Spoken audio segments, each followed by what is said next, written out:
Storytelling, a central component of Africa's oral tradition, is a means of transmitting history, values, and wisdom from one generation to the next.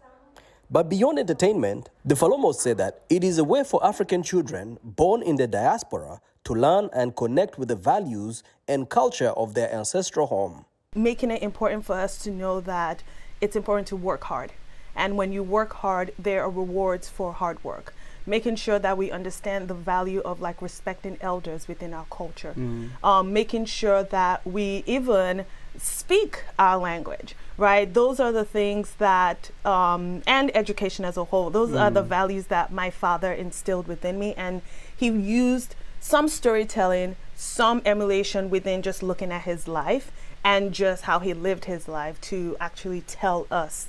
And those are some of the lessons you're going to pass on to his grandkids. Yeah. Mo Falomo believes that African stories play a powerful role in helping children in the diaspora connect with their roots. These stories, he says, nurture a strong sense of identity and pride in their rich cultural heritage, giving them a deeper understanding of who they are and where they come from.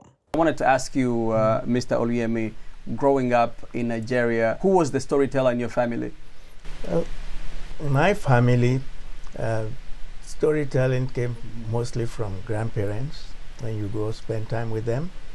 And because we have large families, that is, relatives live with them, so we gather outdoors. At what time? In the evenings? In the evening, under the moonlight. And there are riddles followed by storytelling. Is that usually after dinner, before dinner? After dinner. Okay. Just a way to relax before bedtime. Good night, it's not raining, the moon is, so the riddles test your ability to reason things out quickly and get a solution. And then the stories, most of the time, the stories were about inanimate.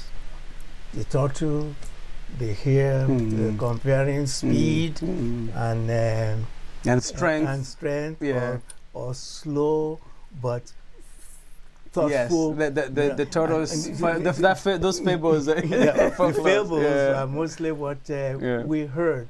Let's talk about publishing. You cited this interesting statistic, the Cooperative Children's Book Center, again saying only 12% of U.S. children's books had a black main character. And this, I guess... Best-selling books. Best-selling books. It opens you to this new world of publishing. Yes. What does it take what goes into publishing? What kind of resources do you need to publish a book? Well, one, I would say that to tell a story is one thing, to tell it well is very important, right?